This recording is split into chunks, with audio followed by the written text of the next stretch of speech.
Welcome guys, and in this video I'm going to show you how I can fix random disconnects G7 SE controller. So basically what we'll need to do is unplug your controller right now and hold on these three buttons right here and plug the cable back in. After that, hold it until the white LED starts to flash, and basically you'll need to rotate around the edge this left joystick, then click on the left trigger 3 times right here. And after that, what we need to do is rotate the right joystick 3 times around the edge and click 3 times the right trigger.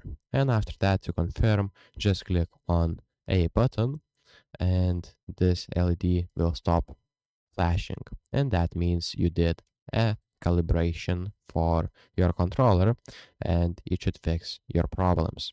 So if this video was helpful, please make sure to subscribe to Guide to Everything, comment down below for the algorithm, and see you in the next one.